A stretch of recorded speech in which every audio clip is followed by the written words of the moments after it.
Sa muli po ay sa mapagpalang araw ng Sabat para sa lahat. Ang Sabat po. Antok na po kayo o gutom na? Gutom na po. Ano ba? Yung mga 11:30. Tapos yun na. Okay.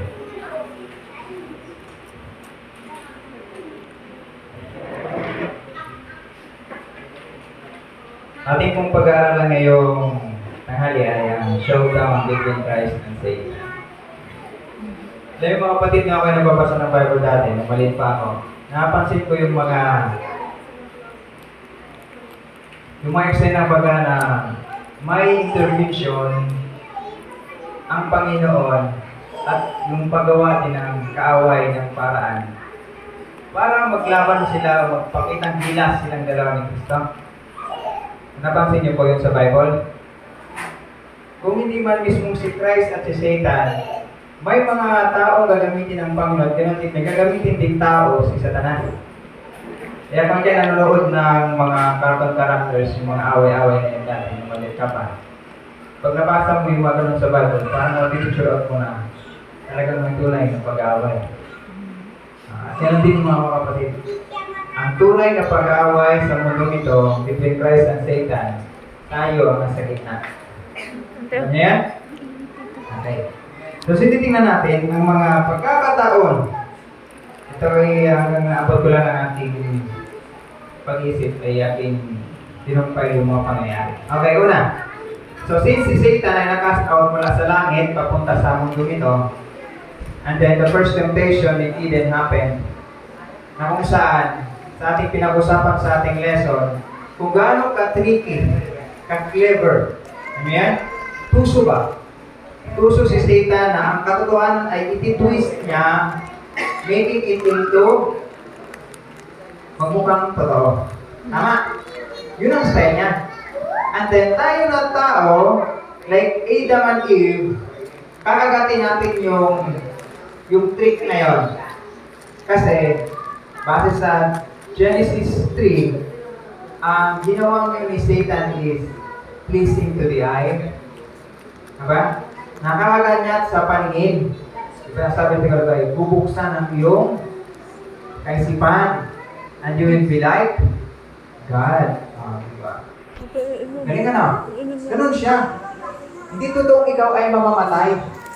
Pero, nung nangyari na, Ate Carmen, namatay din si Eva at si Adan. Bago nila nakita yung kamatayan na yon, bago nila na-experience yon, nakita nila mga kapatid, yung bunga ng kasalanan at yung sinasabi ng Panginoon sa kanila na magkakaroon ng kamatayan.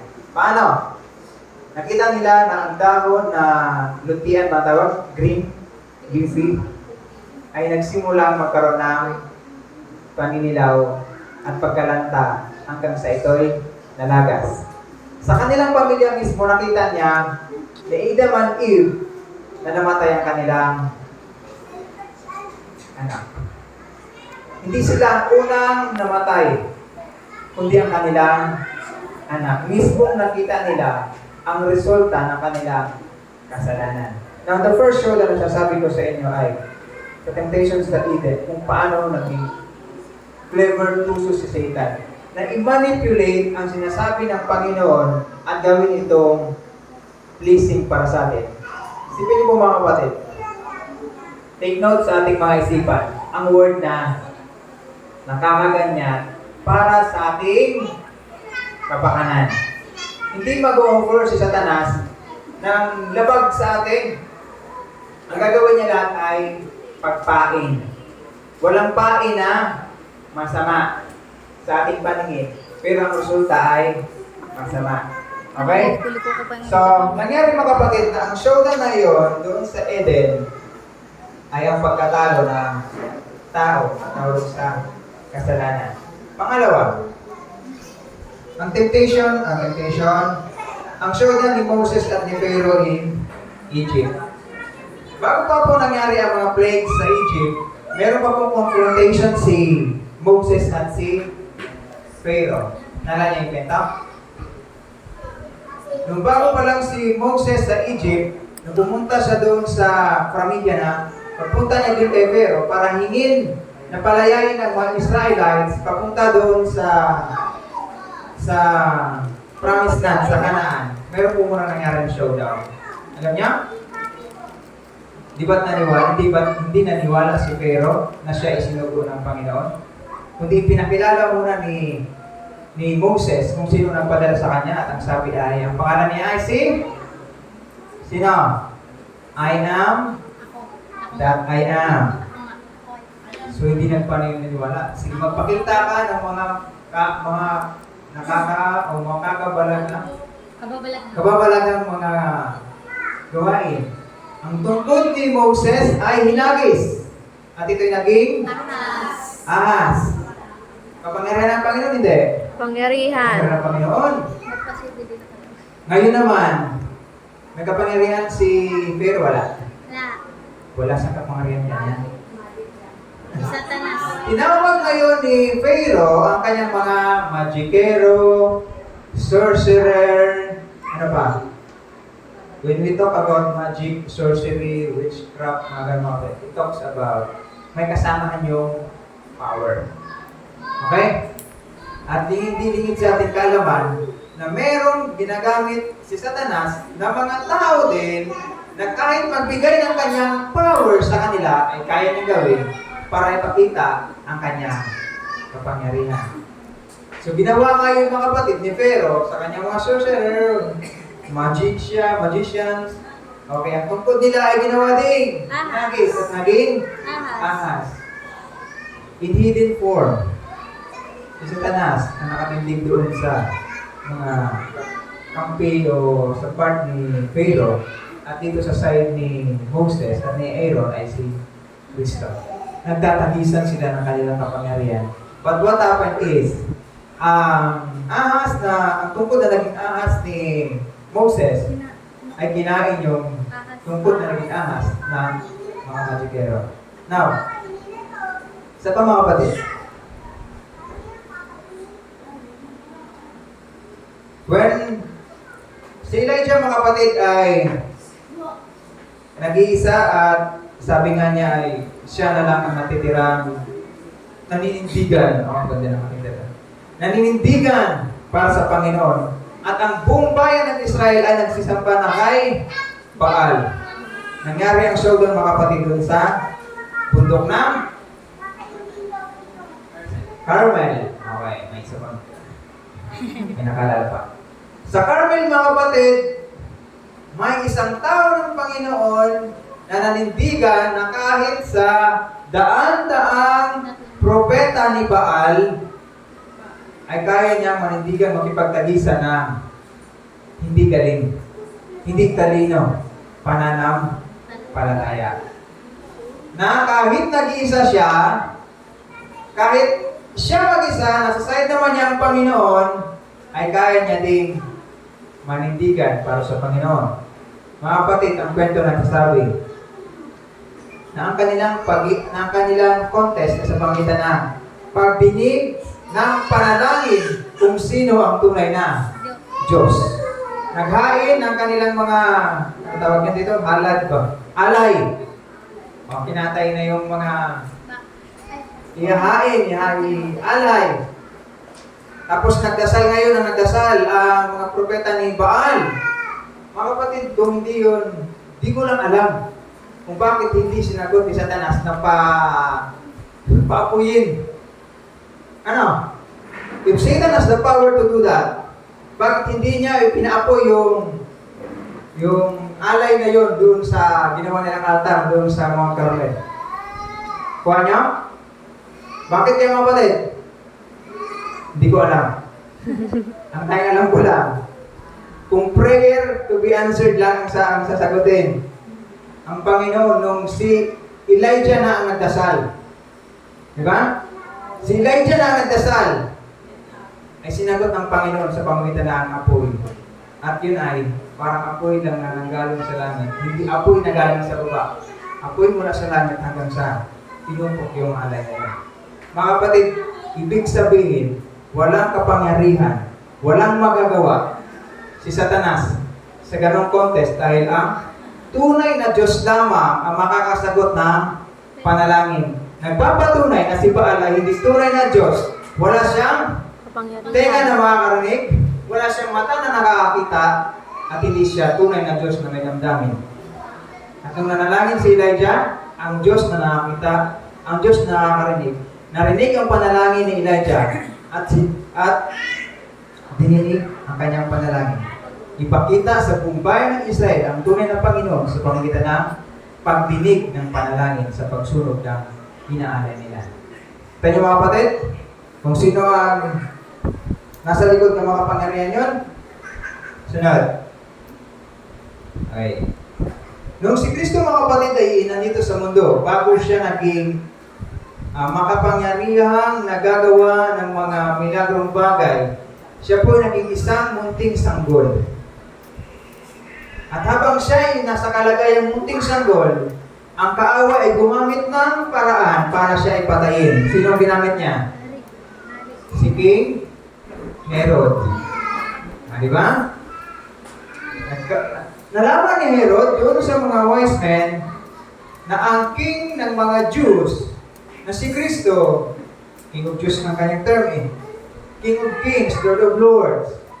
Pero ang pagka-term ni Herod, King of the Jews, na iniisip niyang kukuha ng kanyang trono ay ipinanganak, kaya ang gagawin niya ay papatayin niya para hindi mangyari. Pero ano mangyari mga kapatid? God intervened. Nagpadala ng angel doon sa mga asawa, Mary and Joseph, para sila ay paalisin doon papunta sa Egypt. So mga kapatid, in that account, ipinakita ng Panginoon na hindi mangyayari ang kalooban ng kaaway, kundi mag-i-intervene, gigitna ang ating Panginoong Yesus. Sunod, temptation in the wilderness. Ito ang minsan ang type ng kwento na mismong Panginoon. Sabi kasi doon sa account, si Kristo ay ginabayan ng Espiritu doon sa papunta sa ila para siya ay tuksoin. Mga kapatid, kaya tayo ay gagabayan tayo ng Panginoon, o di kaya isasamahan, o di kaya dadalhin tayo ng Panginoon sa isang pagtutukso. Pero sabi ng Panginoon sa prayer, do not lead us into temptation, o nadadalhin. But si Kristo mga kapatid, sa puntong ito, He was in the Spirit. Inala siya dun sa ila para siya ay tuksoin. Now, ang kanilang pagtatagisa nangyari na ganito. Di ko alam mga kapatid kung ano ang pinakapunto ng Espiritu na si Kristo ay tuksuin. Tuksuin siya sa kanyang pagpapasting, kundi kaya mismong nandun lang nakagabay ang serpent o si Satanas para siya mismo ay tuksuhin upang mahulog sa kanyang mga bintag. Ibig sabihin mga kapatid, kahit andyan man ang banal na Espiritu sa atin, ay andyan din ang kaaway na papasukin tayo upang tuksohin sa ating kahinaan. Tama? Kahit gaano pa kalakas, si Kristo ay nandun, may banal na Espiritu doon, kahit sa kanyang panghina. Pero andun din ang kaaway para siya ay tuksohin. Unang tukso, dahil si Kristo ay mahina, nag-fasting ng 40 days. Siya ay gutom. Gawing tinapay ang bato. Anong sagot ni Kristo? Hindi sa salita. Nasulat na. Kaya huwag niyo tatanggalin mga kapatid ha. No matter how powerful si Kristo, meron pa rin siyang pinagpastihan. Hindi niya yun isinet aside. Kinuha pa rin niya reference. Nasulat na. Hindi lamang nabubuhay ang tao sa tinapay, kundi sa salita ng Panginoon. Ay, tama pala yun. Sunod, pangalawang tukso. Kahari, gagawing hari. Hindi ba? Hindi. Kung tasod sa mataas na parte ng templo, tatalon. Kasi sabi ng Panginoon,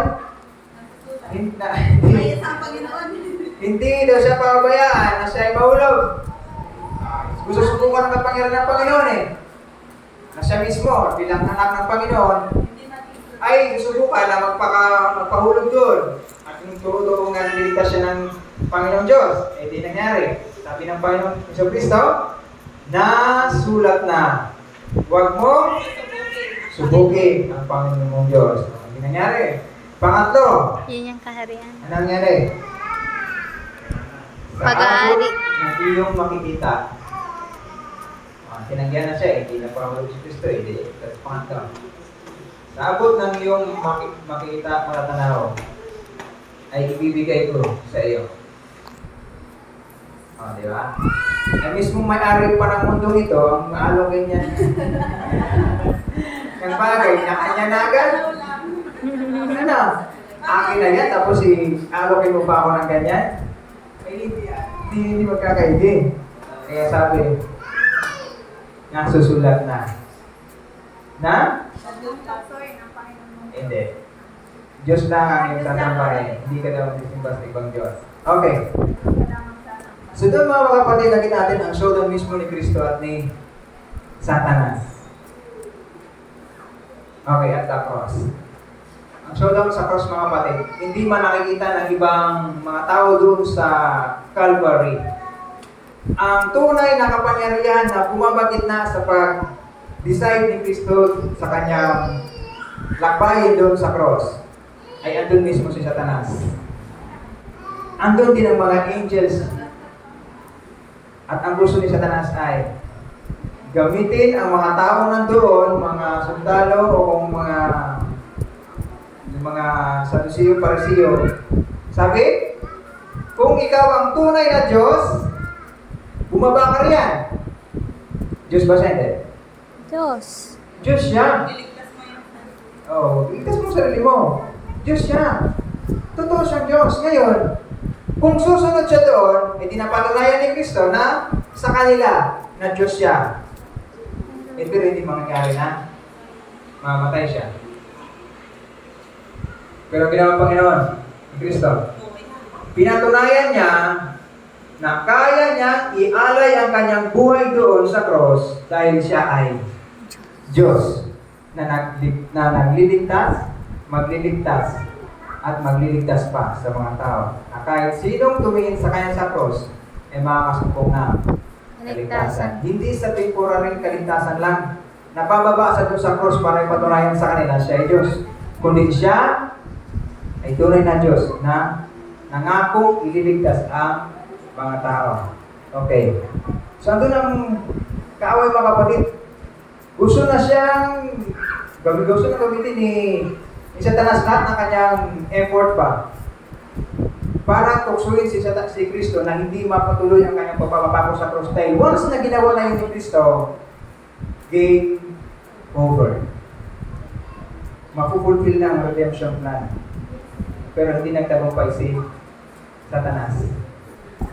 Next, persecution of the disciples. Maraming disipulo, marami tayong natutunan na sa ating lesson, and then marami pa yan sa sunod na sa mga lesson para may mga disipulo at mga apostoles at may mga huli pang mga taong uusigin ni Satanas. Okay? Dahil nanindigan sa katotohanan. May mga martyrs. Sabi doon, kanya-kanyang mga experience ng kamatayan ang sinapit ng mga taong ito dahil sa kanilang pagtatapat sa Panginoon. At hindi mga kapatid, sila lang ang nasaktan. Dahil sa kanilang pagtitindig o pagpaninindigan sa Panginoon, kundi mismo ang Diyos na nakita sa kanilang karanasan ay nasaktan din. Mga kapatid, bago ako magtapos, 5 minutes before the 11:30. Sabi ko sa Truth About Angels na book, sino naniniwala na meron kayong guardian angel? Naniniwala kayo na meron kayong guardian angel? Yes, Okay. yes po. Let me tell you this. Sabi dito na Ellen White, could men see with heavenly vision? Dahil yung bata doon sa kay Elisha, nasabi nila siya, Panginoon, buksan mo ang mga mata ng batang ito. At nung nakita nabuksan niya ang mga mata ng batang iyon, ay nakita niya yung thousands of chariots at heavenly angels in army form na nakapaligid doon sa kanila para sila iligtas doon sa mga Moabites and Ammonites. Ito ang makikita natin, sabi ni White. Kung mabubuksan ang ating mga mata. Could men see with heavenly vision that they would behold companies of angels? Okay? Hindi isa. Companies of angels that excel in strength, stationed about those who have kept the word of Christ's patience. Tayo nagtatapat sa salita ng Panginoon na may pagtsatsaga, ay nandyan lang yung mga angel ng Panginoon nakapaligid sa atin. Sabi dito, with sympathizing tenderness, na isimpatiya sa atin. Kaya kung tayo nakakaranas ng paghirap, mag-uusig dahil sa ating pananampalataya, hindi lang tayo nakakaranas noon. Sila din nakikisimpatiya sa atin. Angels have witnessed their distress. So, kung tayo nakakaranas ng panluluko, nakikita yun ang mga anghel na yun. And have heard their prayers. So, mismo yung mga anghel na nakakarinig din sa ating mga panalangin, mga dasal.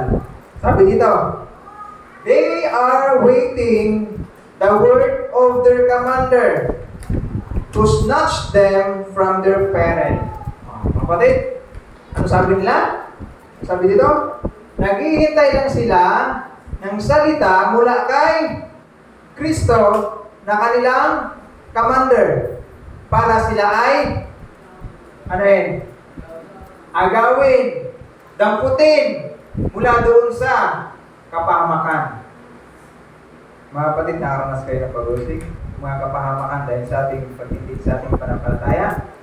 Mga kapatid, huwag nyo kakalimutan na sa bawat pagkakataon na yun, andun mismo mga angel, pinadala ng Panginoon na handa na tayo'y iligtas. Sabi dito, pero bakit hindi pa yung nangyayari? Kung may intervention man, praise God. Pero kung hindi pa yung nangyayari, praise God pa rin dahil ito ang rason. Sabi, but they must wait a little longer. May paghintay mo na konti.